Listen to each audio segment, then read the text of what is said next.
अल्हम्दुलिल्लाहिल मुनइमिल मुहसिनिद दय्यान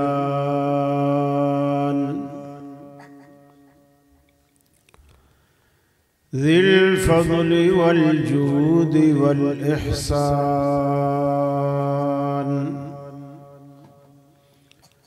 ज़िल करमि वल मग़फ़िरति वल इम्तिनान वस्सलातु वस्सलामु अला सय्यिदिल अंबिया'i खैरिल अनाम व अला आलिहि व अस्हाबिहि व अज़वाजिहिल इज़ाम व अत्बाइहि व अहबाबिहि व रुफ़क़ाइहिल बररतिल किराम अम्मा बाद फ़अऊज़ु बिल्लाहि मिनश शैतानिर रजीम बिस्मिल्लाहिर रहमानिर रहीम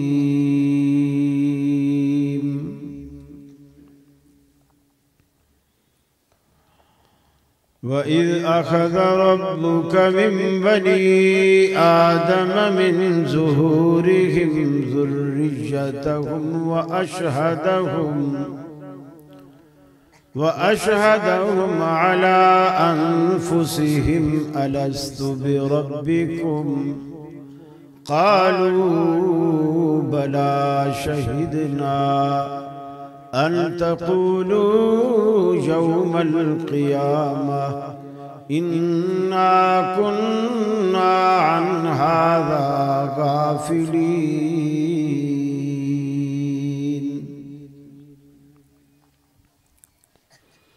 वक़ाल अल्लाहु तबारक व तआला व अन्नल मसाजिद लिल्लाहि फला तदउ मअल्लाहि अहदा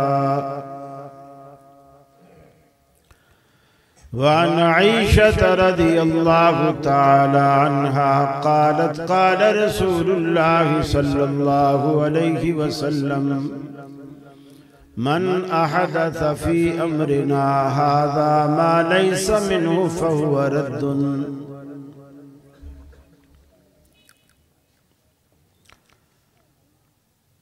ये मकसद है कि दुनिया से जहालत दूर हो जाए, कलामुल्लाह से मोमिन का दिल पुरनूर हो जाए। या इलाही जब तक के मेरे जिस्म में जान रहे तुझ पे सदक़े तेरे महबूब पे कुर्बान रहे। मैं रहूं या न रहूं पर दिल की है ये दुआ, दीन अहमद और इज्जत कुरान रहे। अजीज साथियों, दोस्तों और बुजुर्गों, मुअज़्ज़िज़ उलमाए किराम, बुरेवाला शहर के मेरे अहले तौहीद मुस्लिम भाइयों, मेरी मुस्लिम माओं, बहनों, बेटियों, आज हम एक दावती, इस्लाही, तबलीगी प्रोग्राम के तहत जमा है।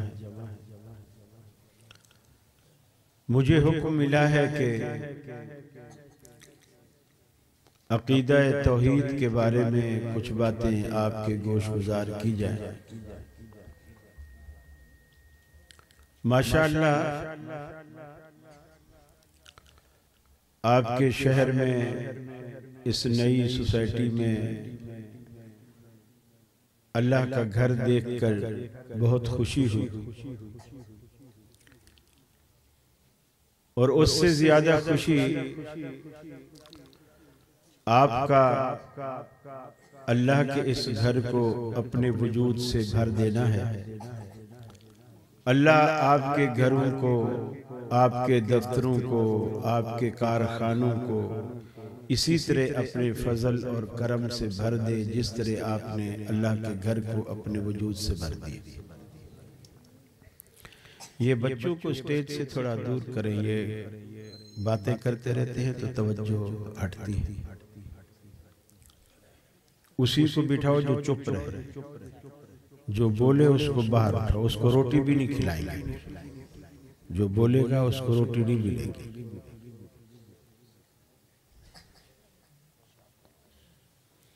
और जो चुप रहेगा आखिर में टॉफी भी दूंगा उसको।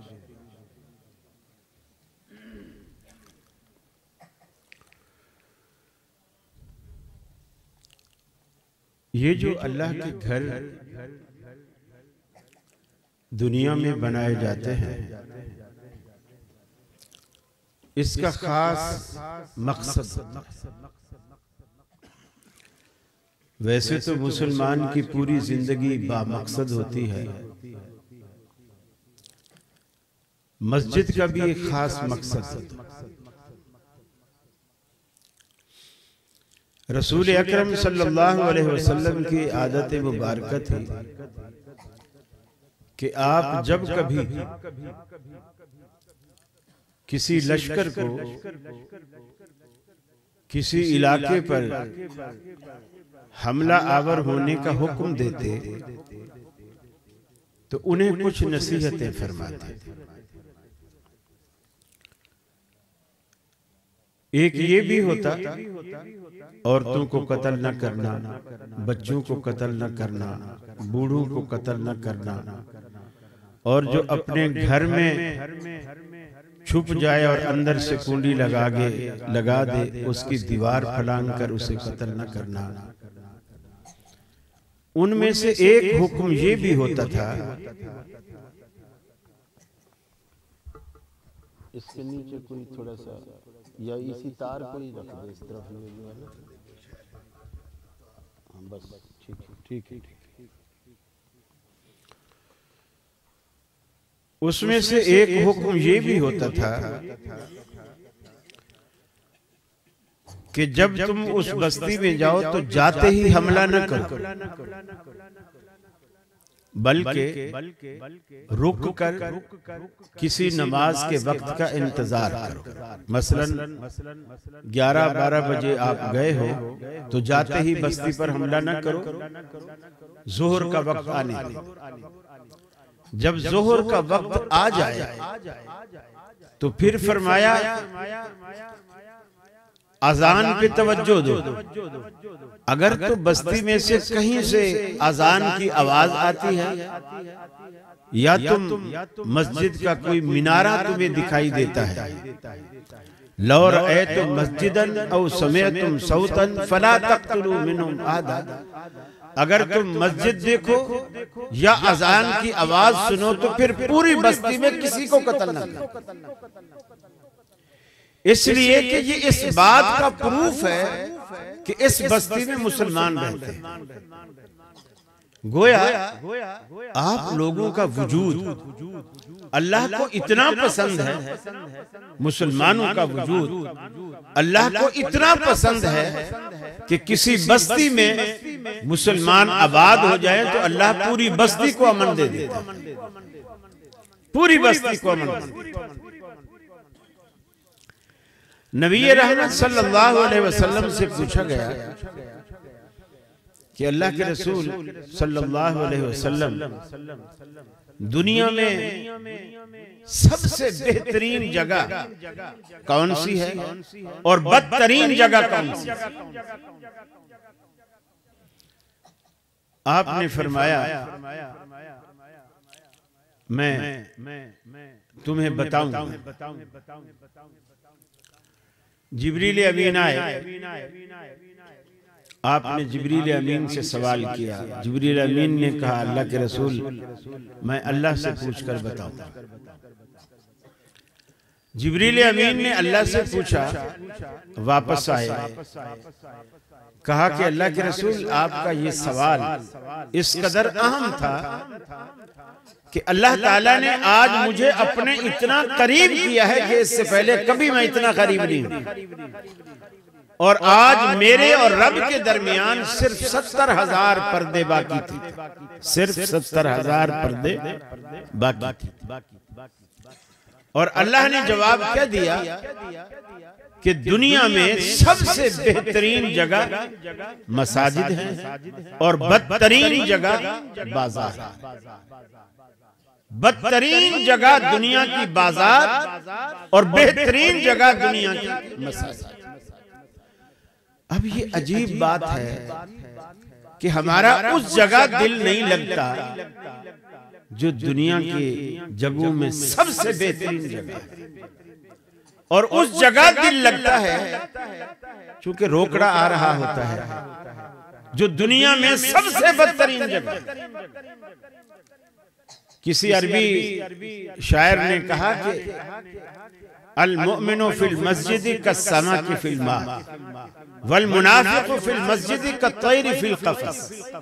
मोमिन मस्जिद के अंदर ऐसे बैठता है, ऐसे होता है जैसे मछली पानी में होती है, और मुनाफिक मस्जिद में ऐसे होता है जैसे परिंदा पिंजरे में होता है।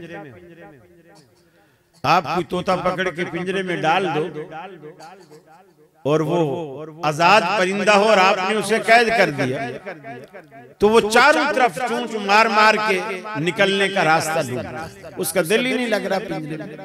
आजाद फिजाओं में घूमने वाला कहां लाके उसे बंद कर दिया। यही हाल तकरीबन आज हमारा है। हम तो आजाद पंछी हैं, मस्जिद हमें पिंजरा नजर आता है, कैद नजर आता है, दिल नहीं लगता। हालांकि अल्लाह के हबीब ने इसे बेहतरीन जगह करा और फरमाया एक नमाज के बाद दूसरी नमाज के इंतजार में बंदा मस्जिद में बैठा रहता है। फरमाया अल्लाह ताला फरिश्तों से कहता है कि लिखो, जब से ये बैठा है अब तक ये नमाज ही पढ़ता रहा। हालांकि वो बैठा है, नमाज नहीं पढ़ी, नमाज के इंतजार में बैठने को भी अल्लाह उसकी इबादत शुमार करता है। ये अल्लाह रब्बुल आलमीन ने बड़ी बरकत रखी है इसके अंदर, बड़ी बरकत। आप जब सफर से आते, रसूलुल्लाह की आदत मुबारक थी, जब सफर पे आते, हम तो सफर से आते हैं ना, सबसे पहले घर जाते, वहां बेगम होती है, बच्चे होते हैं, हफ्ता डेढ़ हफ्ता 2 हफ्ते हम उनसे जुदा रहे हैं, याद सता रही होती है। एयरपोर्ट से फोन कर देते हैं, मैं यहाँ तक पहुँच गया हूँ, अभी थोड़ी देर में घर आने वाला हूँ। लेकिन अल्लाह के रसूल की आदत मुबारक ये थी, जब आप सफर से तशरीफ लाते तो आप घर जाने के बजाय पहले मस्जिद में आते, वुजू फरमाते, बिलाल से कह देते कि घर में इतला कर दो मैं आ गया हूं और 2 रकत नमाज पढ़ के मैं घर आऊंगा। इससे ये भी फायदा था, ये भी एक सलीके की बात है। घर बसाने का ये भी एक गुर है।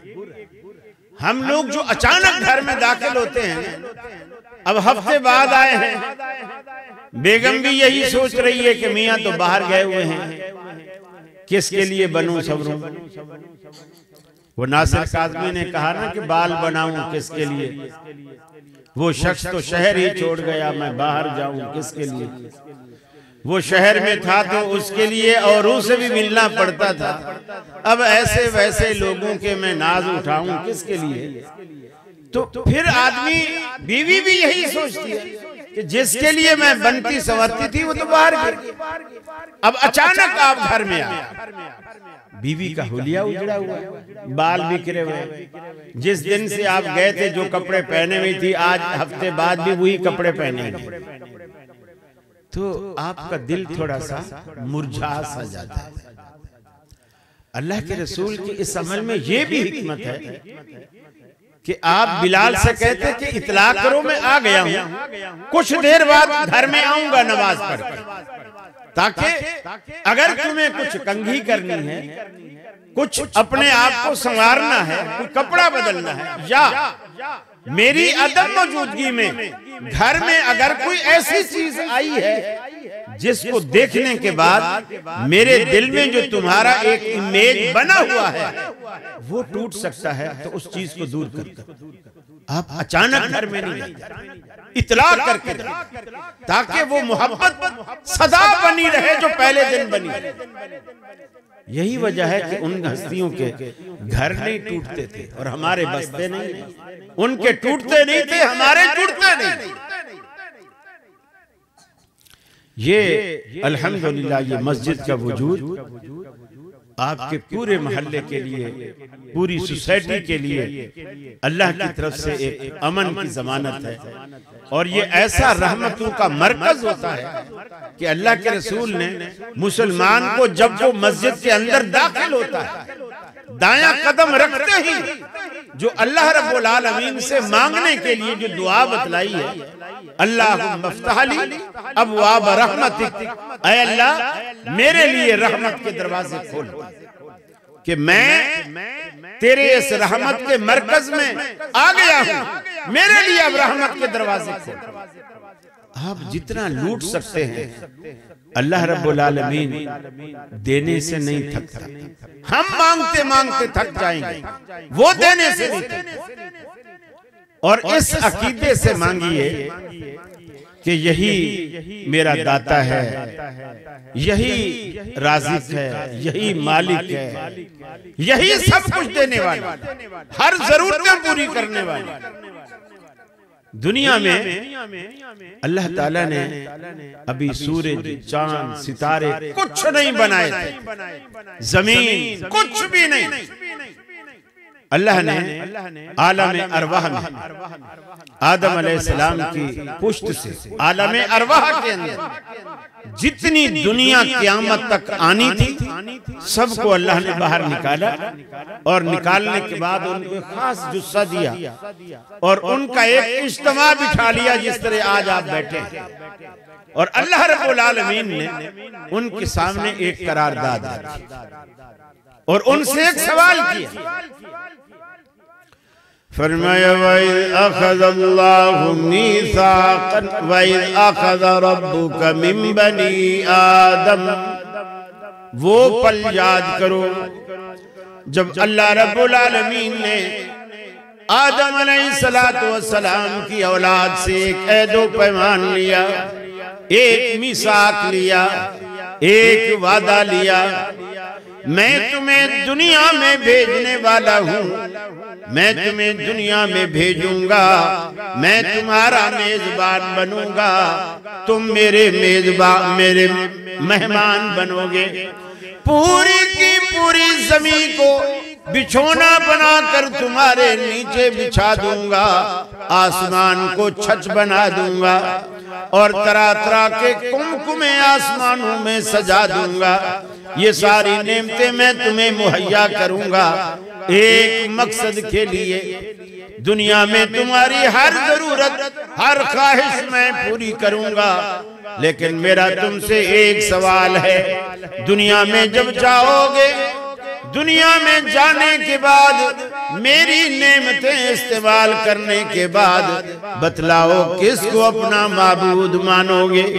अलस्तु बिरब्बिकुम, मुझे बतलाओ किसको अपना माबूद मानोगे। मैं तुम्हारा माबूद हूँ कि नहीं, मैं तुम्हारा मालिक और राज़िक हूँ कि नहीं।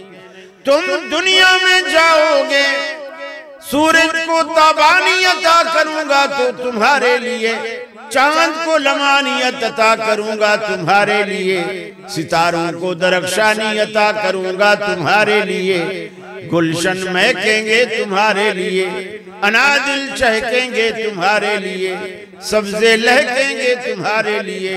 अलस्तु बिरब्बिकुम, मुझे बतलाओ मुझे अपना माबूद मानोगे कि नहीं। दरिया मुतलातिम और समंदर मौजज़न होंगे तुम्हारे लिए, नदियां बल खाती नजर आएंगी तुम्हारे लिए, रातों को अंधेरा अता करूंगा तुम्हारे लिए, सुबह को सवेरा अता करूंगा तुम्हारे लिए। अलस्तु बिरब्बिकुम, मुझे बतलाओ किसको अपना माबूद मानोगे, मैं तुम्हारा रब हूं कि नहीं। अरे दुनिया में एक चीज अपने पल्ले बांध लीजिए, मुश्किल कुशा सिर्फ वही हुआ करता है जिस पर खुद कभी मुश्किल ना आए। हाजत रवा वही हुआ करता है जिसको दुनिया में कभी भी हाजत पेश ना आए। जो खुद हाजतों में घिरा हो, जो खुद जरूरतों में घिरा हो, जो खुद मुश्किलों में घिरा हो, वो दूसरों की मुश्किल क्या आसान करेगा। जिनको लोग मुश्किल कुशा कहते हैं उनके पल्ले कुछ नहीं, उनके हाथ में कुछ नहीं। चाहे बड़े से बड़े नेक लोग, बड़े से बड़े बुजुर्ग भी क्यों ना हों, वो भी रब्बुल आलमीन की नुसरत के मोहताज हैं। आप देखते हैं कुरान पाक में अल्लाह रब्बुल आलमीन ने फरमाया, हजरत नूह अलैहिस्सलातु वस्सलाम अपने बेटे को लखते जिगर को बार बार दावत देते हैं, बेटा मेरी कश्ती में सवार हो जा, मेरी कश्ती में सवार हो जा। आज अल्लाह रब्बुल आलमीन का अज़ाब आने वाला है। आज कोई भी नहीं बचेगा, सिर्फ वही बचेगा जिसको रब बचाएगा, बाकी सारे डूब जाएंगे। लेकिन बेटा चूंकि मुशरिक था, अल्लाह पर तवक्कल नहीं था, वसाइल पर तवक्कल था, दुनिया के असबाब व इलल पर तवक्कल था। फौरन कहता है, अब्बा जी आप जिस पानी से मुझे डराते हो, मुझे बताइए वो पानी कितना ऊंचा आएगा, कितना ऊंचा आएगा। एक मंजिल, दो मंजिल, तीन मंजिल जितना, इस जूदी पहाड़ की चोटी जितना। सावी इला जबल, मैं तो सामने जो पहाड़ नजर आ रहा है इसकी चोटी पर चढ़ जाऊंगा, पानी मेरा क्या बिगाड़ेगा। हजरत नूह अलैहिस्सलाम ने कहा, बेटा ये तेरी भूल है, लासिमल यौम मिन अम्रिल्लाह, अल्लाह के हुक्म से आज कोई बचाने वाला नहीं, वही बचेगा जिसको वो बचाएगा। अगर वो नहीं बचाएगा तो पैगंबर ज़्यादा भी नहीं बच पाएगा। कुरान कहता है बाप बेटे की तकरार जारी है, बाप बुलाता है, बेटा इनकारी है। इसी हाल में फरमाया, हाल बैनहुमल मौजु फकान मिनल मुग़रक़ीन, फरमाया बेटे की तकरार के दरमियान पानी की मौज हायल हो गई और बेटा बाप की आंखों के सामने पैगंबर के देखते देखते बेटा गर्क हो गया। आज दुनिया कहती है एक बुढ़िया अपने बेटे की बारात लेकर जा रही है, कश्ती मंजदार में फंस गई, डूबने लगी। उसने पीर अब्दुल कादिर जिलानी को आवाज लगाई। पीर अब्दुल कादिर जिलानी खुतबा दे रहे थे, मिंबर पे खड़े खड़े ऐसे हाथ किया, फिर हाथ को बाहर निकाला और कमीज की आस्तीन से सारा पानी नीचे टपकने लगा। लोगों ने सवाल किया, हजरत आज आपने ऐसा काम किया जो इससे पहले नहीं किया, आज तो बड़ा अजीब काम किया, फिर ये बाजू में से पानी कैसे टपक रहा है। फरमाया मेरी मुरीदनी की कश्ती डूब रही थी, उस मुरीदनी ने मुझे आवाज दी, मैंने पानी के अंदर हाथ डालकर कश्ती को ऊपर किया ताकि उसका बेटा डूबने से बच जाए। अल्लाह की कसम, अल्लाह का पैगंबर नूह अलैहिस्सलातु वस्सलाम अपने लखते जिगर को नहीं बचा सके। आमना के लाल जनाब मोहम्मद रसूलुल्लाह सल्लल्लाहु अलैहि वसल्लम अपनी गोद में अपने लखते जिगर जो कुछ महीनों का है अपने हाथों में लिए हुए हैं, आखिरी हिचकियां आपकी गोद में ले रहा है, आखिरी सांस भी आपकी गोद में निकला, आपकी आंखों से आंसू जारी हैं, आप रो रहे हैं। सहाबा ने पूछा अल्लाह के रसूल क्या आप भी रोते हैं? आपने फरमाया ये रहमत के आंसू है, पिदरी मोहब्बत के आंसू हैं। जब जब बच्चे जुदा होते हैं माँ बाप की आंख से वो जुदाई का सदमा आंसू बनकर बाहर जाहिर होता है, लेकिन आप अपने लखते जिगर को बचा नहीं सके। अरे दूर भी नहीं, किसी समंदर में नहीं, किसी दरिया में नहीं, आपकी गोद में आपके हाथों में है, लेकिन लगते जिगर को बचा नहीं पा रहे, रो रहे हैं। फरमाते इन्ना बेफिराकी का लमहज़ूनून या इब्राहिम, ऐ इब्राहिम तेरी जुदाई का हमें बहुत दुख, बहुत सिर्फ सदमे के सिवा हम कुछ नहीं कर सकते, कुछ भी नहीं। ये रब, मेरे भाइयों अल्लाह को पहचानो।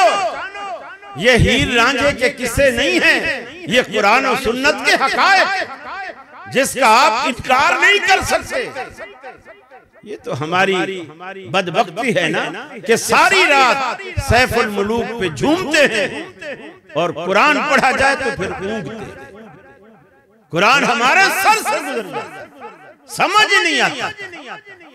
अल्लाह के पैगंबर जितने भी पैगंबर आए, उन पे जब भी कोई मुश्किल आई, जब भी कोई मुश्किल आई, दुनिया का कोई मुफ्ती कुरान की एक आयत नहीं बता सकता कि अल्लाह के उस पैगंबर ने अपने से किसी बड़े पैगंबर का वास्ता, हवाला, वसीला अल्लाह रब्बुल आलमीन को दिया या अपनी जात का वसीला दिया। कभी जब भी मांगा अल्लाह और अपनी बेबसी, अपनी कमजोरी, इसका इजहार किया, अल्लाह मैं तेरा कमजोर और नातवा बंदा, मेरी मदद, मेरी नुसरत।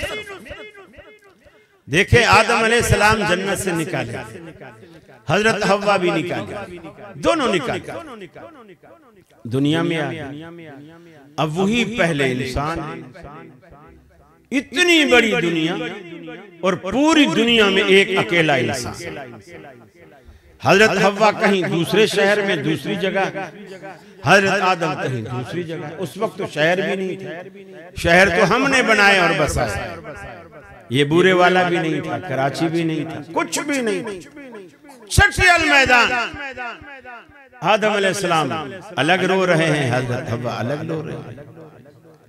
और देखो लोग तो कहते हैं ना कि मियाँ आदम अलैहिस्सलाम जब जन्नत से निकाले गए थे ना, तो उन्होंने जब जन्नत से निकले तो पीछे मुड़ के देखा दरवाजे पर, तो दरवाजे के ऊपर जैसे आप मस्जिदों के ऊपर लिख देते हो जामे मस्जिद अहले हदीस, जामे मस्जिद अहले सुन्नत, हनफिया मस्जिद, गौसिया मस्जिद, जिस तरह आप लिख देते हो, तो कहते हैं कि जी आदम अलैहिस्सलाम जन्नत से निकले और ऐसे पीछे मुड़ के देखा तो जन्नत का जो बड़ा मेन गेट था उसके ऊपर ला इलाहा इल्लल्लाह मुहम्मद रसूलुल्लाह लिखा हुआ था। तो आदम अलैहिस्सलाम समझ गए ये जो अल्लाह के नाम के साथ जिसका नाम लगा हुआ है ना, ये कोई बड़ी हस्ती है। और दुनिया में उनको फिर वो बात याद आ गई। फिर अल्लाह ताला को उसी नाम का वास्ता दिया कि जो तूने अपने नाम के साथ लिख रखा है उसी का हम तुझे वास्ता देते हैं, मुझे माफ कर दे और मेरी वो जो खोया हुआ वकार है फिर से मुझे अता कर। ये इतनी बड़ी कहानी है जो कुरान के भी खिलाफ है, हदीस के भी। देखिए अहले हदीस की एक ही कमजोरी, हम ना तो कुरान हदीस के खिलाफ बात करते हैं, ना हम कुरान हदीस के खिलाफ बात को बर्दाश्त करते हैं। ये हमारी कमजोरी। और मेरे भाई आप भी इसकी तायीद करेंगे कि ला इलाहा इल्लल्लाह मुहम्मदुर रसूलुल्लाह, ये दो बातें करके आदमी इस्लाम में दाखिल होता है। गोया ये एक अहद है जो हम अल्लाह से करते हैं कि तेरे सिवा कोई माबूद नहीं और मुहम्मद रसूलुल्लाह सल्लल्लाहु अलैहि वसल्लम तेरे रसूल हैं और आखिरी रसूल। अगरचे मोहम्मद रसूलुल्लाह के मानी में ये लफ्ज नहीं है, लेकिन आप पर ईमान का ये तकाजा है कि आपको आखिरी माना जाए, चूंकि हदीस में भी और कुरान में दीगर मकामात पर इसकी सरहद आ चुकी। ये आखिरी रसूल। इस अहद के बाद किसी तीसरी हस्ती का कोई जिक्र, कोई भी जिक्र नहीं। और ये जो कहानी घड़ी गई कि आदम अलैहिस्सलाम ने उस नाम का वास्ता दिया, हम पूछेंगे जी आपने कहां पढ़ा है? अगर तो किसी मौलवी की किताब में पढ़ा है, अल्लाह की कसम मौलवी की किताब का नाम दीन नहीं है। ये बात आप आज सीख के जाइए। मौलवी की किताब का नाम दीन नहीं, मौलवी के फतवे का नाम दीन नहीं, मौलवी की राय का नाम दीन नहीं। हाँ, अगर आमना का लाल कुछ कहता है, अल्लाह की कसम वो दीन, कुछ करता है वो दीन। आपके सामने कुछ होता है और आप उसे देखते और खामोश होते हैं, पसंद करते हैं, वो दीन। इसके अलावा कुछ दीन नहीं। अब आप आइए, आदम अलैहिस्सलाम की से जो अल्लाह की जो नाराजगी थी वो रजामंदी में कैसे तब्दील हुई। फरमाया फतलक़ा आदम मिन रब्बिही कलिमातिन फताब अलैहि। आदम अलैहिस्सलाम ने अल्लाह रब्बुल आलमीन से कुछ कलमे सीखे, कुछ बातें सीखी, कुछ दुआएं सीखी। उन दुआओं को इस्तेमाल करके रब्बुल आलमीन से इल्तजा की, गिड़गिड़ाए। इसी मैदान अराफात में जहां आज हाजी जाकर गिड़गिड़ाते हैं, जोहर से मगरिब तक दुआएं करते हैं, रोते हैं, गिड़गिड़ाते हैं, माफिया मांगते हैं, अपनी तमन्नाएं आरज़ुएं रब्बुल आलमीन के सामने रखते हैं। इसी मैदान अराफात में आंसुओं की बरसात में हजरत आदम अलैहिस्सलाम के लबों पर किसका नाम आया? बूढ़े वालों किसका नाम आया? अल्लाह का नाम आया।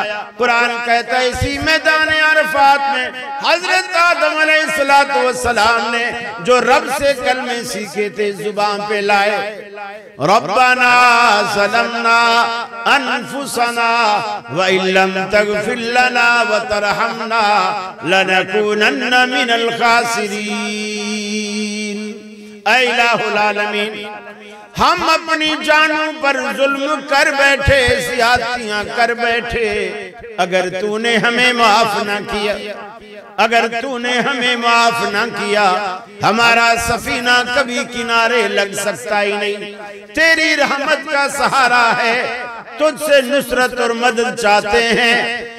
रब्बना ज़लमना, अपनी ज़ियादतियों का भी एतराफ करते हैं जो हमने अपने ऊपर की।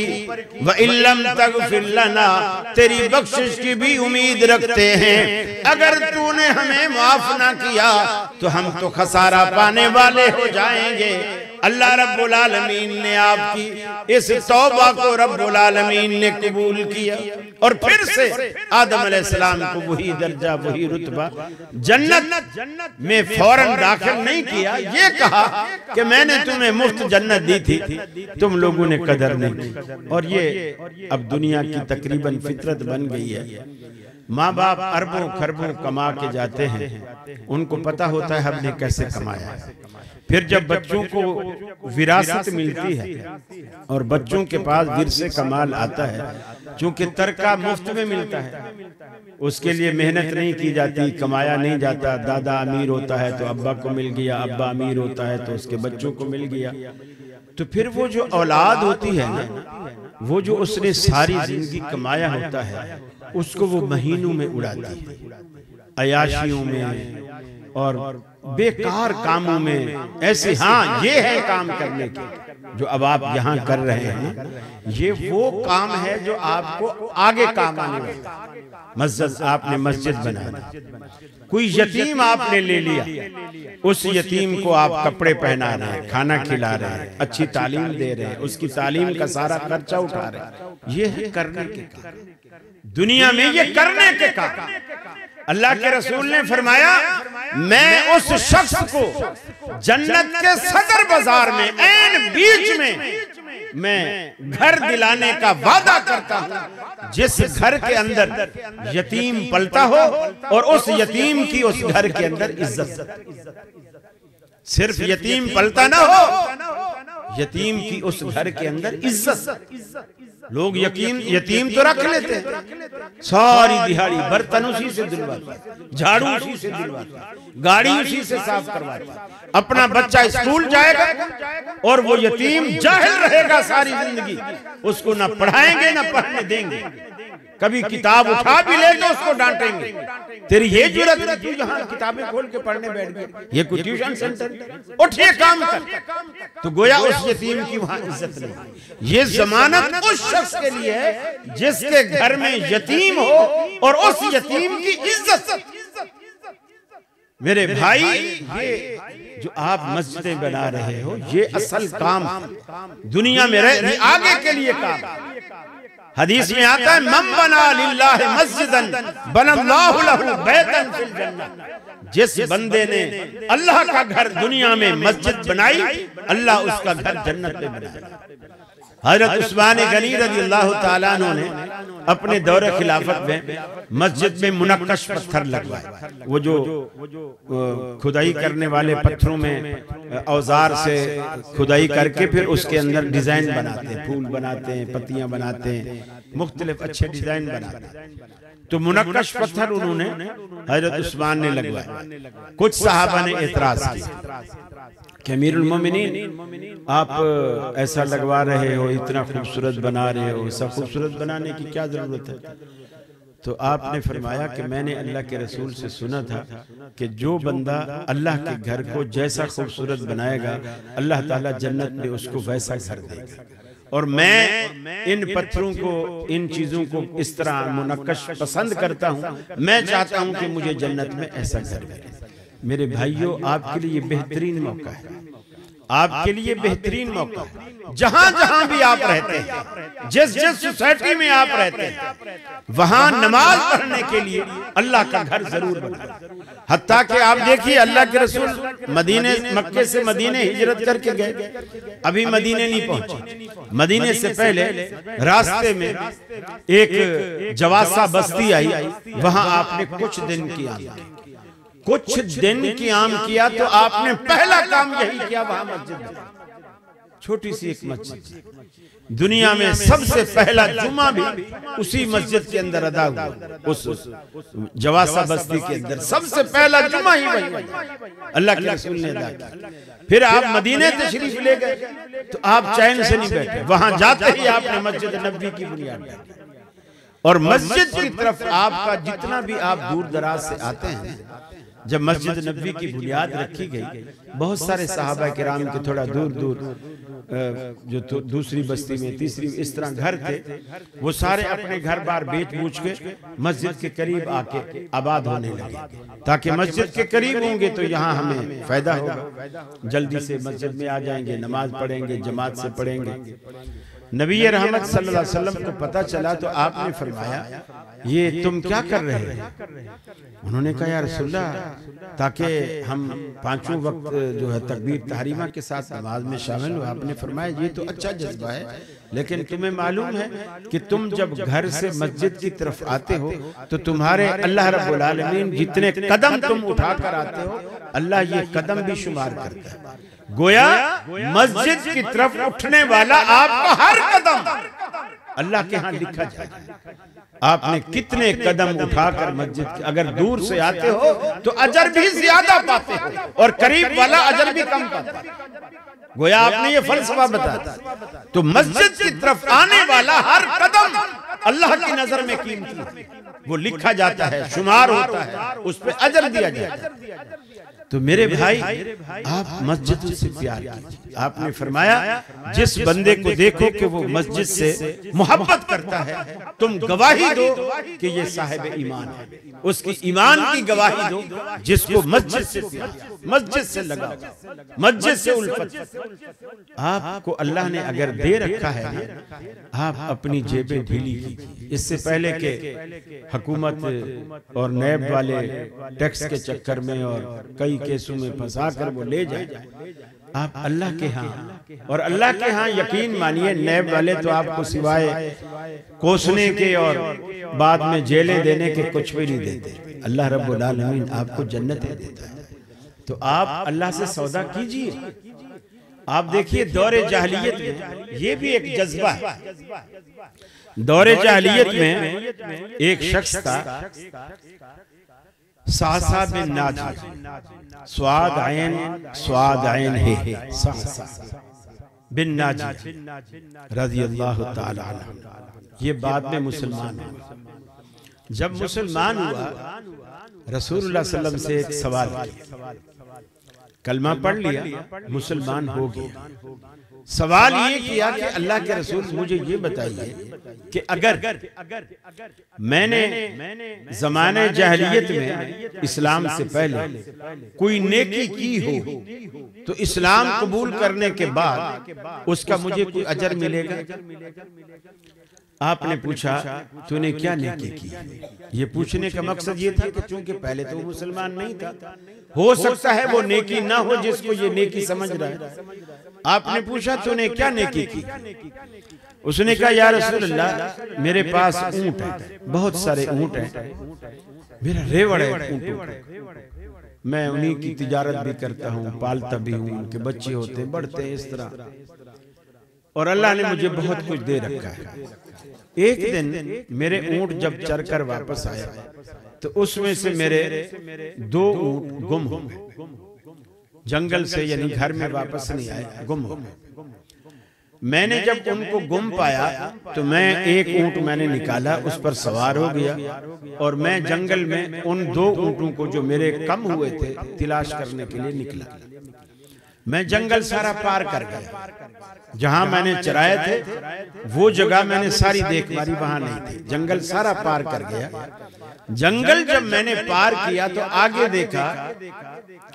आगे देखा तो एक शख्स बैठा है और उसके कुछ ऊंट चल रहे हैं, और मैंने देखा कि मेरे वो दोनों ऊंट उनके ऊंटों के अंदर शामिल हुए। मैं उसके पास गया, उसको कहा कि भी ये जो 2 ऊंट हैं ये मेरे ऊंट हैं। तो उसने कहा मैंने कब कहा है कि मेरे हैं? तेरे हैं तो तू ले जा, ये तो खुद मेरे ऊंटों में शामिल हो गए हैं, मैंने ना इन्हें पकड़ा है ना मैंने चुराया है, तेरे हैं तू ले जा। कहते हैं कि मैं अभी वहीं था तो उसके बराबर में जहां वो बाबा बैठा था ऊंटों वाला, बराबर में खैमा था, खैमे के अंदर से छोटे नवमौलूद बच्चे के रोने की आवाज आई।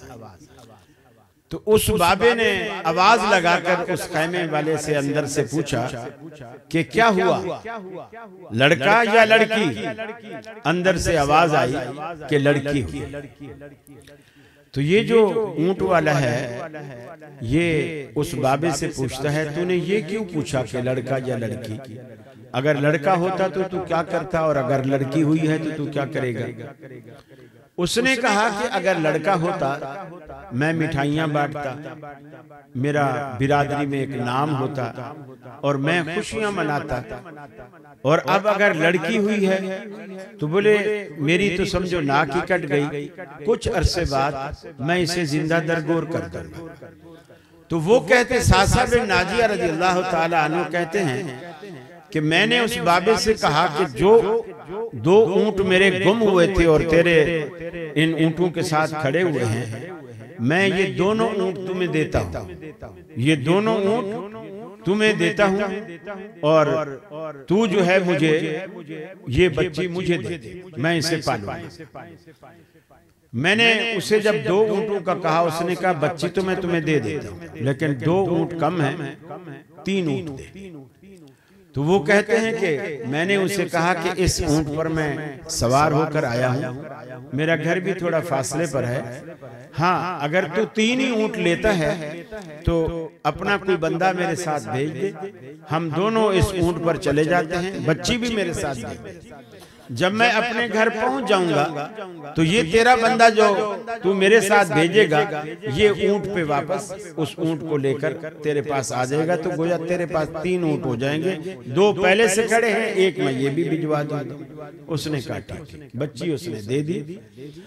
फिर वो हजरत सासा कहते हैं कि अल्लाह के रसूल मैंने उस बच्ची को घर में पाला और उसके बाद मुझे ऐसा चस्का लगा इस काम का, मैंने पूरे जिन इलाकों का मुझे पता था कि ये लोग बच्चियां कत्ल करते हैं और बच्चियों को जिंदा दरगोर करते हैं, मैंने उन तमाम कौमों में ऐलान करा दिया कि जिसके पास बच्ची हो मैं उसे 3 ऊंट देकर बच्ची खरीदना चाहता हूं। तो मैं 4 ऊंट अपने लेकर जाता कि एक पे सवार होकर जाता और सवार होकर वापस आता, और 3 ऊंट मुआवजे के लिए मैं लेकर जाता। और मैंने ये काम शुरू किया। अल्लाह के रसूल, आज इस वक्त 365 बच्चियां मेरे घर के अंदर पल रही, 365 बच्चियां। तो मैं ये पूछना चाहता हूं, अब इस्लाम कबूल करने के बाद उस चीज का अजर मुझे अल्लाह देगा कि नहीं देगा? आप सल्लल्लाहु अलैहि वसल्लम ये वाक़या सुन रहे थे, आपका सर नीचे था। जब आपने चेहरा अनवर उठाया, आपकी दाढ़ी आंसू से तर, और आपने फरमाया पहला इनाम तो अल्लाह ने तुझे अभी यही दे दिया कि उसने तुम्हें इस्लाम की नेमत से नवाजा और इस्लाम की हिदायत देकर तुझे कुफ्र की घटाटों अंधेरियों से निकाल कर अल्लाह ने तुझे समझो जन्नत का सर्टिफिकेट एक तो दुनिया में यही दे दिया। और मैं इस बात की जमानत देता हूं, अल्लाह रब्बुल आलमीन तुम्हें जन्नतों का वारिस बनाएगा। तो ऐसी तिजारत अल्लाह कर देखो ताजरो, ऐसी तिजारत करके हल अदुल्लुकुम अला तिजारतिन तुनजीकुम मिन अज़ाबिन अलीम। अल्लाह का कुरान कहता है बड़ी बड़ी तिजारतें करते हो, आज अल्लाह से ऐसी भी तिजारत करके देखो जो तुम्हें दर्दनाक अजाब से बचाए। ऐसी तिजारत कौन करेगा? तुनजीकुम मिन अज़ाबिन अलीम, जो तुम्हें दर्दनाक अजाब से बचाए। अल्लाह रब्बुल आलमीन को जहन्नम में डालकर खुशी नहीं होती, उसे जन्नत देकर खुशी होती है। लेकिन हम ही नहीं मानते, हम ही नहीं मानते। अल्लाह ने जन्नत इतनी वसी बनाई, इतनी वसी बनाई कि जब सारे जन्नती हत्ता के जो दोज़ख से आखिर में निकलेगा ना, वो भी जन्नत में चला जाएगा, सारे जन्नती जन्नत में चले जाएंगे। और एक एक जन्नती को इतना रकबा कि ताहद निकाल, यहाँ तो आप मरनू और कनालों को तरसते हैं ना, अल्लाह ऐसी जन्नत देगा, दाएं बाएं आगे पीछे जिधर भी मुड़ के देखेंगे, जहां तक आपकी नजर जाएगी वो सारी जन्नत आपकी होगी। ये सबसे कम तरीन जन्नती को अल्लाह रब्बुल आलमीन ये इनाम देने वाला है। मेरे भाई, वो जो जन्नत सबसे कम तरीन जन्नती को भी इतनी बड़ी मिलेगी, इतना रकबा बांटने के बाद भी हदीस में आता है जन्नत का काफी रकबा खाली पड़ा होगा, जन्नती आबाद हो जाएंगे। जैसे सबसे आखिर में आने वाला भी सोचेगा यार अब तो पता नहीं जन्नत बच्ची होगी मेरे लिए, कोई नहीं बच्ची होगी, क्योंकि मैं जो सबसे आखिर में आया हूँ, लोगों ने तो कब्जा कर लिया हो। दुनिया में जो कुछ हम देखते हैं ना, वो फिर यही सोचता है इंसान यहाँ भी कब्जा माफिया होगा, हमसे पहले जो आए होंगे उन्होंने सारे कब्जे कर लिए होंगे, गली को भी तंग कर दिया होगा, अपनी सीढ़ियां भी अपने घर से जमीन से नहीं निकालेंगे, गली के अंदर से सीढ़ी निकालेंगे, गली तंग करेंगे, अपनी जमीन पूरी लेंगे और इतना तंग कर देंगे कि गाड़ी भी नहीं गुजर सके, सिर्फ मोटरसाइकिल गुजर। कराची में बाद मैंने ऐसे इलाके देखे हैं, डाइम्स एरिया वगैरह की तरफ आप जाओ, यकीन मानिए जनाजे की 4 पाई नहीं निकल सकती उस गली के अंदर। लोग चटाई के अंदर मैयत को लपेट कर लाते हैं, 4 पाई गली के बाहर रखी होती है, घर के अंदर से चटाई में लपेट कर लाते हैं, फिर बाहर उस चटाई के, ये कब्जे हैं। वो समझेंगे कि जन्नत में पता नहीं अब हमारे लिए कुछ बचा है कि नहीं बचा। हदीस में आता है सारी दुनिया जितनी भी जन्नत में जाने वाली होगी चली जाएगी, इसके बावजूद जन्नत का बेशुमार रकबा खाली होगा, खाली। अल्लाह क्या करेगा? खाली रकबा नहीं छोड़ेगा, उसी वक्त अल्लाह ताला एक मखलूक पैदा करेगा और वो मखलूक अल्लाह पैदा करके उनको जन्नत में बसा देगा, जन्नत में बसा देगा, उस मखलूक को अल्लाह जन्नत में बसा देगा। तो अल्लाह ताला आपको जन्नत देकर खुश होता है, आपको अजाब देकर अल्लाह खुश नहीं होता। सिर्फ ये है कि आप अल्लाह रब्बुल आलमीन को राजी करें, उसको खुश करें, उसको नाराज ना करें। उसको जब आप खुश करेंगे इंशाअल्लाह वो आपको बख्शेगा, आपको माफ भी करेगा, गुनाह भी माफ करेगा। लेकिन अल्लाह से आप दोस्ती लगाएं, अल्लाह से ताल्लुक जोड़ें। देखिए हजरत यूनुस अलैहिस्सलाम पर मुश्किल आई, मुसीबत आई, घर से निकल पड़े, कश्ती में बैठ गए, ये समझे कि अब मैं बस रातों रात पार हो जाऊंगा, पीछे बस्ती में अजाब आने वाला है। हालांकि वो अल्लाह के पैगंबर थे, उन्हें अल्लाह के हुक्म का इंतजार करना चाहिए था, लेकिन नहीं किया, चल पड़े। अल्लाह ने कश्ती मंजदार में फंसा। अब आप देखें, लोग तो डूबती बेड़ियां तरा देते हैं ना, अब पैगंबर खुद बेड़ी में बैठा है और बेड़ी डूब रही है। पैगंबर खुद उस बेड़ी में बैठा है और बेड़ी डूब रही है। मुझे बताइए, पैगंबर से बड़ा वली आपको कौन मिलेगा? पैगंबर से ज्यादा अल्लाह का करीबी और कौन होगा? वो जिस कश्ती में बैठा है वो कश्ती डूब रही है। लोगों ने कुरा डाला कि शायद कोई गुलाम अपने आका की मर्जी के बगैर भागा होगा। जितनी दफा कुरा डाला हजरत यूनुस के नाम निकले। लोग कहते हैं बुजुर्ग आदमी है, नेक आदमी है, ऐसा तो नहीं हो सकता। वो फिर डालते, फिर उन्हीं का नाम निकले। आखिर लोगों की जान बचाने के लिए उनको उठाया और दरिया बुर्द कर दिया। और अल्लाह ताला ने एक बड़ी मछली को हुक्म किया कि यूनुस को न गलाना है, न सड़ाना है, न चबाना है, न खाना है, बस ऐसे हालत से नीचे उतार। उस बड़ी मछली ने यूनुस अलैहिस्सलाम को लुकमा बना के अपने पेट में उतार दिया। कुरान कहता है फनादा फिज़्ज़ुलुमाति अल्ला इलाहा इल्ला अंत सुब्हानक। यूनुस अलैहिस्सलातु वस्सलाम ने मछली के पेट में रब्बुल आलमीन को पुकारा, कई अंधेरों में पुकारा। रात की स्याही का अंधेरा, समंदर की गहराई का अंधेरा, शिका में माही का अंधेरा, तीनों अंधेरों में यूनुस अलैहिस्सलाम के लबों पर किसका नाम आया? बुरे वालों, किसका नाम आया? अल्लाह का कुरान कहता है लौला अन्नहु कान मिनल मुसब्बिहीन। अगर यूनुस के लबों पर हमारा नाम ना आता, अगर यूनुस अपनी इस मुश्किल में हमें ना पुकारता, ललबिसा फी बत्निही इला यौमि युबासून, हम क़यामत तक यूनुस को मछली के पेट में रखते, हमारे सिवा कोई उसकी दस्तगीरी ना कर सकता। क़यामत तक मछली के पेट में।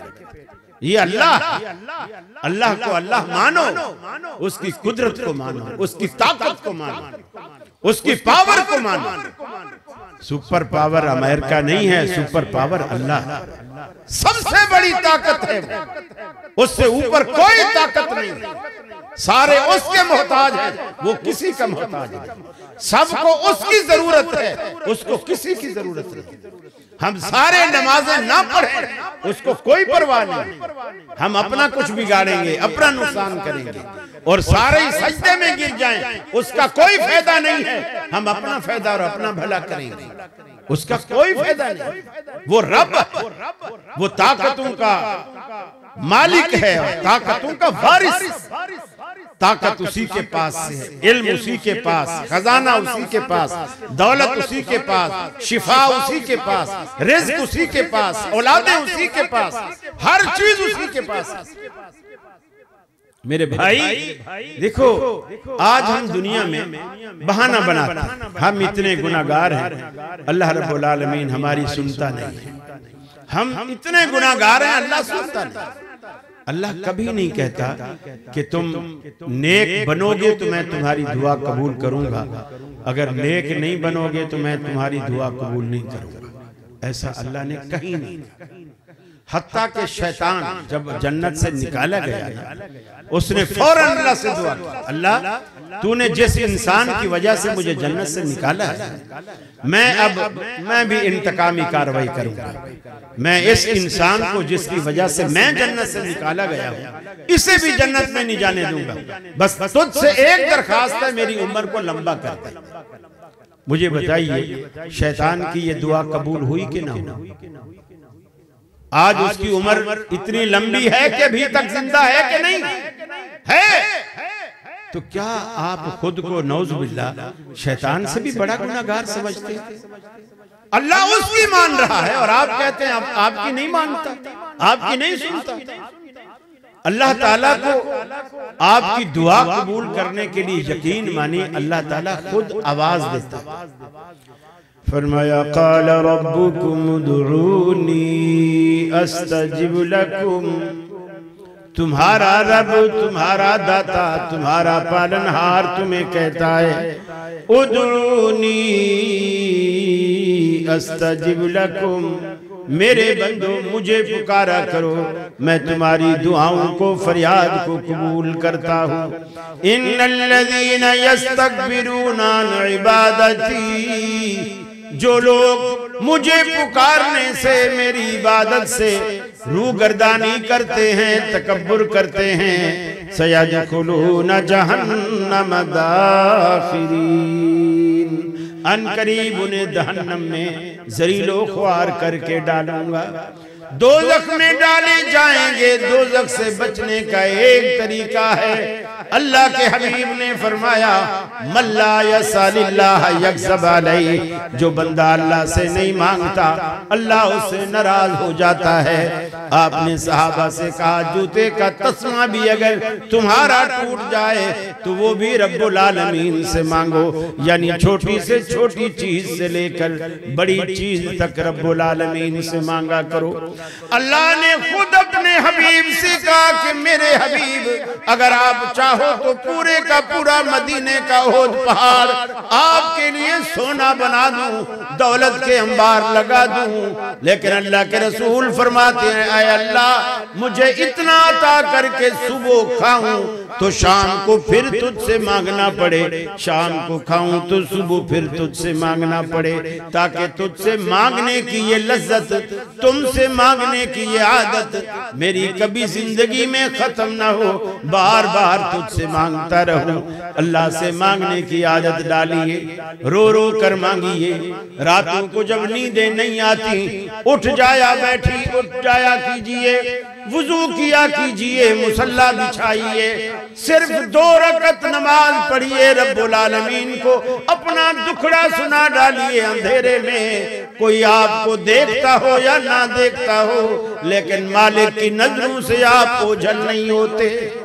आप उस वक्त रब्बुल आलमीन से राज़ो नियाज में मांगिए, उसी को अपना दुखड़ा सुनाइए। इलाहुल आलमीन मेरे घर में इतनी जवान बेटियां हैं, रिश्ते नहीं आते, अल्लाह रब्बुल आलमीन से कह के तो देखिए, मेरे बेटे हैं नौकरियां नहीं लगती, बरसरे रोजगार नहीं, मेरी कार्नर की 2 डोर कार्नर की दुकान है, ग्राहक नहीं आते। आप अल्लाह रब्बुल आलमीन से मांग के तो देखिए। अल्लाह का वादा है मा मिन दाब्बतिन फिल अर्दी इल्ला अलल्लाहि रिज़्क़ुहा, अरे जमीन पे रेंगने वाला एक कीड़ा भी क्यों ना हो, कोई मखलूक भी क्यों ना हो, चौपाए भी क्यों ना हो, उनकी रोजी का जिम्मा भी मैंने किसी के सर नहीं डाला, अपने ऊपर रखा है, उसकी रोजी का मालिक मैं हूँ। ऐ इंसान तू तो मेरा बंदा है, मेरे आगे झुकता है, सजदे करता है, फिर कितना मेहरबान है। आप नमाज पढ़ें तो भी रोटी देता है, आप नमाज न पढ़ें तो भी रोटी देता है, आप नमाज पढ़ें तो भी लिबास पहनाता है, आप कुछ ना करें फिर भी आपको लिबास पहनाता है। दुनिया के कोई काम आपके नहीं रोकता, सिर्फ इतना मेहरबान। लेकिन आप अल्लाह से मांगने की आदत डालिए। आपके पास पैसा होने की जरूरत नहीं, बड़ा होना जरूरी नहीं, 1000 गज का बंगला होना जरूरी नहीं, बड़ा कोई दुनिया का ओहदा होना जरूरी नहीं। मैं आखिरी हदीस सुना के बात को खत्म करूंगा, मेरा वक्त पूरा हो रहा है। नबी करीम सल्लल्लाहु अलैहि वसल्लम ने ये जो हजरत इमाम ज़हबी रहमतुल्लाह अलैह, एक किताब है उनकी सियर एलामुन नुबला, इमाम मोहम्मद बिन मुनकदिर रहमतुल्लाह के हवाले से उसमें एक वाक़या लिखते हैं। वो लिखते हैं कि मदीने में कहत साली आई, लोगों ने उस वक्त जो गवर्नर होते थे वो भी मुसलमान, दाढ़ी वाले, बाशरा, नमाज पढ़ाने वाले, पढ़ने वाले, इस तरह होते थे। गवर्नर बाहर निकला और लोगों को भी जमा किया, पूरे मदीने ने मैदान में नमाज इस्तिस्का पढ़ी, दुआ मांगी, बारिश नहीं हुई। इमाम मोहम्मद बिन मुनकदिर कहते हैं कि मैं रात के वक्त मस्जिद में गया, बिजली का जमाना नहीं था, अंधेरा था, गुर्बत भी थी, चिराग भी नहीं जल रहा था। मैं अंधेरे में जाकर के एक कोने में मस्जिद में जाकर के बैठ गया। मैंने वहाँ जितनी अल्लाह ने मुझे तौफीक दी मैंने नमाज पढ़ी, यानी तहज्जुद की नमाज पढ़ी। फिर अजान का इंतजार करने लगा, वहाँ बैठ गया। तो थोड़ी देर में एक शख्स दाखिल हुआ। सर्दी का मौसम था, उसने अपने ऊपर शाल ओढ़ी हुई थी, अंदर अंधेरा था, पहचाना तो नहीं जा रहा था, लेकिन इतना जरूर लग रहा था कि कोई बंदा आया है। उसने भी इसी तरह 2 रकत नमाज पढ़ी और नमाज पढ़ के उसने दुआ के लिए हाथ उठाया और अल्लाह के आगे रोना शुरू कर दिया। दुआ के लिए हाथ उठाया और इतना ही बात कही कि इलाहुल आलमीन, तेरा मदीना प्यासा है, तू इन्हें बारिश दे, बारिश क्यों नहीं देता। बस इतना कहा। इमाम मोहम्मद बिन मुनकदिर कहते हैं कि मैं खिड़की के पास बैठा था, बाहर से बादल गरजे और गरजते ही बरसने लगे, और जैसे बरसे उस बंदे ने दुआ मांगनी खत्म कर दी और रोना शुरू कर दिया। और रोते रोते एक ही बात कहे जा रही है, ऐ अल्लाह, मुझ में ऐसी क्या बात है कि तू मेरी दुआ को कबूल कर लेता है। आज पूरे मदीने ने दुआ मांगी, गवर्नर ने नमाज इस्तिस्का पढ़ाई और तूने बारिश नहीं दी। और मैं तेरा कमजोर बंदा आज अकेला तन्हा बैठकर मैंने तुझसे इतनी दरखास्त की कि तेरा मदीना प्यासा है और तूने बारिश बरसा दी। मेरे अंदर ऐसी क्या बात। चावल नहीं गले। अच्छा, ये जो कानून में बातें होती है ना, ये आपके फायदे के लिए होती है। तो वो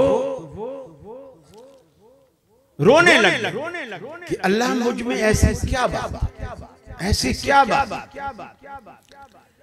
इमाम मोहम्मद बिन मुनकदिर कहते हैं कि वो इसी तरह रो ही रहा था कि मुअज्जिन मस्जिद के अंदर दाखिल हुआ। जैसे मुअज्जिन दाखिल हुआ तो उसने रोना बंद कर दिया, चुप कर गया।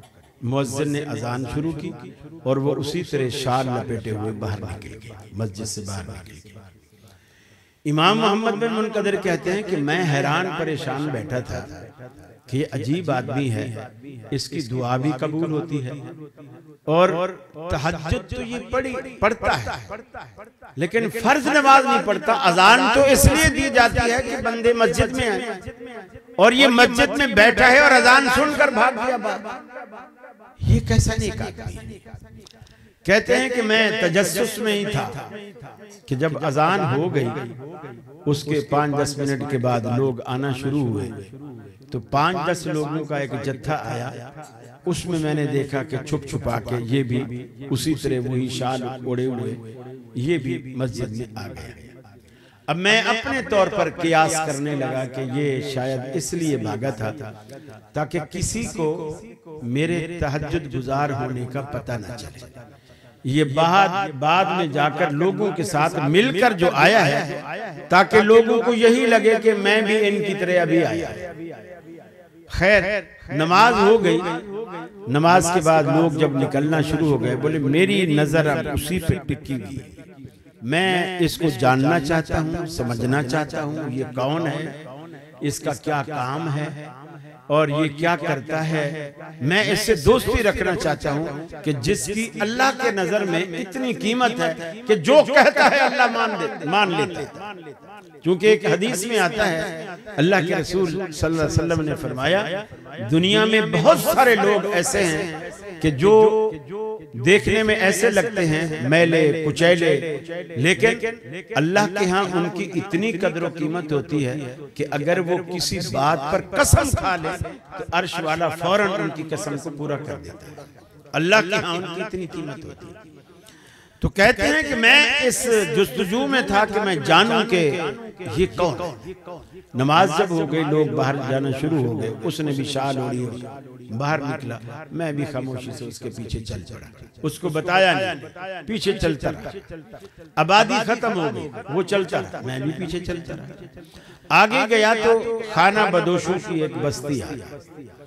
ये जो कपड़े के खैमे लगाते हैं और फिर जब जी चाहता है उनको उखेड़ा और लपेटा और गधे पर बांधा और फिर दूसरे इलाके दूसरे शहर में चले जाते हैं। वो बस्ती आया, उसमें से एक खैमे की तरफ ये जाने लगा, मैं भी पीछे जाने लगा। फिर वो उस खैमे के अंदर दाखिल हो गया, लेकिन मैं वहां रुक गया क्योंकि उसका खैमा था, अंदर कोई पर्देदार भी हो सकती हैं। मैंने बाहर खड़े होकर इजाजत मांगी, आवाज दी कि क्या मैं अंदर आ सकता हूँ। उसने कहा आ जाओ, कोई नहीं है। मैं अंदर चला गया। मैं गया तो वो देखा तो बिल्कुल अकेला आदमी है, एक चारपाई या चटाई जो भी बिछी हुई है। मैं भी एक कोने में एक तरफ बैठ गया, वो भी बैठ गया। हम दोनों चुप, बात ना वो कर रहा है ना मैं कर रहा हूं। वो सोच रहा है कि ये पहले बोले, मैं सोच रहा हूँ कि ये मुझसे पूछे कि तुम क्यों आए। तो मैं इसी खामोशी में बोले उसके खैमे का जायजा लेने लगा कि इसमें क्या रखा हुआ है, ताकि मैं इससे कुछ समझूं कि ये क्या करता है। तो कहते हैं कि मुझे कुछ चमड़े के टुकड़े, कुछ धागे, कुछ आर, ये जो मोची के पास सामान होता है ना, ये सामान मुझे नजर आया। तो मैं अंदाजा लगाने लगा कि ये पेशे के लिहाज से ये शख्स मोची है। तो थोड़ी देर में उसने खुद ही मुझसे पूछा, भाई क्या आपको जूता टकवाना है? तो मेरा यकीन हो गया कि ये मोची है। जूता टाकने का उसने मुझसे पूछा। मैंने कहा नहीं, मुझे जूता नहीं टकवाना। तो फिर आप क्यों आए? तो इन्होंने कहा मैं आपसे अल्लाह की रजा के लिए मोहब्बत करता हूँ और आपसे मैं दोस्ती करना चाहता हूँ। उन्होंने कहा इतने बड़े शहर में तुझे एक मोची नजर आया दोस्ती के लिए, ये कोई बात समझ में नहीं आ रही। उसने फिर इमाम मोहम्मद बिन मुनकदर कहते हैं कि मैंने उसे कहा कि रात जो तूने अहले मदीना के लिए बारिश की दुआ की और अल्लाह ने उसी वक्त, एक लम्हे का भी इंतजार नहीं किया, उसी वक्त अल्लाह रब्बुल आलमीन ने बारिश बरसानी शुरू की। इस चीज ने मेरे दिल पर बहुत असर छोड़ा है और मेरा दिल चाहता है कि मैं, जिसकी अल्लाह से इतनी दोस्ती है, तो मैं भी उससे दोस्ती करूं। तो वो इमाम मोहम्मद बिन मुनकदर कहते हैं कि जैसे मैंने ये जुमला कहा तो उसका रंग ही उड़ गया। ऐसा हो गया कि जैसे मैंने कोई उसका ऐब ज़हर कर दिया, रंग उड़ गया। उसने कहा नहीं भाई नहीं, तूने किसी और को देखा होगा, ये होगा, बातें उससे इनकार करने लगा कि नहीं मैं नहीं था, कोई और होगा। खैर मैं वहां से आ गया। अगले दिन मैं उसी तरह उसका इंतजार करने लगा मस्जिद में, लेकिन वो शख्स नहीं आया। फजर की अजान हुई, वो नहीं आया। नमाज हो गई, वो नहीं आया। मैंने सोचा कि हो सकता है वो बीमार हो। आज तो मैंने उसका घर भी देखा हुआ है, चलो अगर बीमार है तो मैं जाके उसकी इयादत कर लेता हूँ, खैरियत पूछता हूँ। मैं वहां गया तो देखा तो खैमा ही नहीं, उसका वहां खैमा ही नहीं। बराबर खैमे के बाहर एक बूढ़ी बैठी थी। उससे मैंने पूछा कि अम्मा ये यहाँ जो शख्स रहता था वो कहाँ गया है? उसने मुझसे पूछा कि कल तू इसके खैमे में आया था। मैंने कहा हाँ मैं आया था। तो बोले तूने इसको क्या बोला? उसने कहा नहीं मैंने तो कुछ नहीं बोला, ऐसी तो कोई, मैं तो बस दोस्ती करने आया था। बोले जैसे तू बाहर निकला ना, उसी वक्त इसने अपना खैमा उखेड़ा, अपनी गधे पर सवार किया और छोड़ के चला गया और उसने बताया ही नहीं कि वो कहाँ गया। इमाम मोहम्मद बिन मुनकदर कहते हैं मैं सारी जिंदगी जब तक जिंदा रहा उस शख्स को मुख्तलिफ शहरों में, मुख्तलिफ इलाकों में, खैमे बस्तियों में उसको ढूंढता रहा, लेकिन वो शख्स मुझे नहीं मिला।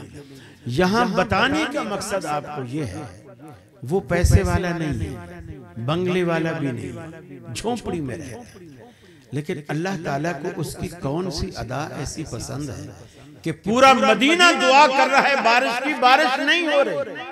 उस अकेले ने रात को आकर के पेशे के लिहाज से वो मोची, रात को अकेले में अल्लाह से कहता है अल्लाह तेरा मदीना प्यासा है, बारिश बरसा। अल्लाह ने जल थल बारिश बरसा दी। अल्लाह बना के रखो, यकीन मानिए दुनिया में आपका कोई काम रुक ही नहीं सकता। अल्लाह से बना के तो रखो।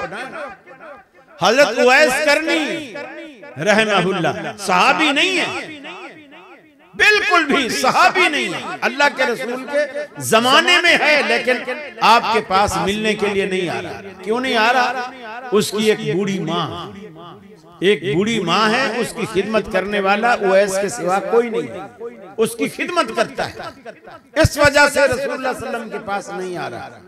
लेकिन अल्लाह ताला ने बूढ़ी माँ की खिदमत की वजह से, बूढ़े वालों माओं की खिदमत किया करो, माओं की खिदमत किया करो। यकीन मानो अल्लाह ने जन्नत इनके कदमों तले रख दी है। आप मौलवियों से दुआ करवाते हो, मेरे लिए दुआ करना, अल्लाह मुझे ऐसा बना दे, वैसा कर दे। अरे कभी माँ की दुआएं भी लेकर देखो, अल्लाह रब्बुल आलमीन इनकी दुआएं भी बहुत कबूल करता है। आपने हजरत उमर जैसे सहाबी को कहा, हजरत उमर सहाबी, उवैस सहाबी नहीं है, आपने हजरत उमर से कहा, ऐ उमर, एक शख्स उसका नाम उवैस, उसकी कमर पे बरस का एक दाग है, पहले बड़ा था, अब छोटा होते होते एक दिरहम जितना रह गया है, और वो कर्ण के इलाके से उसकी एक बूढ़ी माँ है, उसकी खिदमत की वजह से वो हमारे पास नहीं आ सका। लेकिन अल्लाह ताला ने उस माँ की खिदमत की वजह से उसे वो अता किया है कि अगर वो मुंह से कुछ निकाल दे, अर्श वाला उससे फौरन पूरा कर देता है। ऐ उमर, तेरी अगर उससे मुलाकात हो तो अपने लिए दुआ जरूर करवाना, इसलिए कि अल्लाह उसकी दुआ को रद्द नहीं करता। सहाबी को कह रहे हैं अल्लाह के रसूल कि गैर सहाबी से तू दुआ करवा। चुनांचे हजरत उमर के दौरे खिलाफत में वो शख्स मिल गए, किसी ने आपको आकर के बताया कि वो खैमे में हज करने के लिए आया हुआ, मीना में ठहरा हुआ, मैं उसको बुला लाऊं। हजरत उमर ने कहा नहीं, जिस बंदे की अल्लाह के यहाँ इतनी औभगत है, हम उसे अपने दफ्तर में बुलाएंगे नहीं, हम उसके पास चल के जाएंगे। वहां गए, एक बंदा हांडी पका रहा था, 2-3 बंदे लेटे हुए आराम कर रहे थे। आपने खैमे में दाखिल होकर पूछा, अय्युकुम उवैस, अरे तुम में उवैस कौन है? वो जो हांडी पका रहा था उसने कहा मैं उवैस हूं, बताइए क्या कहा। इन्होंने अपना तारुफ करवाया कि मैं उमर बिन खत्ताब, मैं तो तेरे पास इसलिए आया हूं कि तुझसे दुआ कराऊं। उन्होंने कहा आप अमीरुल मोमिनीन हैं, सहाबी रसूल हैं, और मैं सहाबी भी नहीं, मैं आपके लिए दुआ करूं। हजरत उमर कहते हैं उवैस, ये मेरी ख्वाहिश नहीं है, रसूलुल्लाह ने मुझे कहा था अगर उवैस तुझे मिले तो उससे दुआ जरूर कर, और दुआ भी खुद बताई। हालांकि हजरत उमर का दामन बेदाग है, लेकिन अल्लाह का डर इतना है, दुआ भी ये बतलाई कि उवैस अल्लाह से ये दुआ करो कि अल्लाह उमर के गुनाहों को माफ कर। आज हम दंदनाते हैं, हमारे दामन दागदार हैं, इसके बावजूद अल्लाह का कोई डर नहीं। उनके दामन साफ थे, बेदाग थे, इसके बावजूद अल्लाह से डरते हैं। बड़ा फर्क है। सहाबा का नारा लगाना तो बड़ा आसान है, हुर्मत सहाबा पे जान भी कुर्बान है, हुर्मत रसूल पे जान भी कुर्बान है, ये नारा बड़ा आसान। नबी की सुन्नत सामने रखो तो फिर मुंह फेर लेते। सहाबा की जिंदाबाद होने का नारा लगाना बड़ा आसान है, सहाबा का तर्ज अमल अपनाने का बोलो तो फिर मुंह फेर लेते। मेरे भाइयों, अल्लाह रब्बुल आलमीन की तौहीद के डंके ऐसे नहीं बजते, सहाबा ने बजाए, जाने देकर, कुर्बानियां देकर। अल्लाह रब्बुल आलमीन, मेरा ख्याल है जो टाइम मुझे कहा गया था वो टाइम हो गया, नहीं बात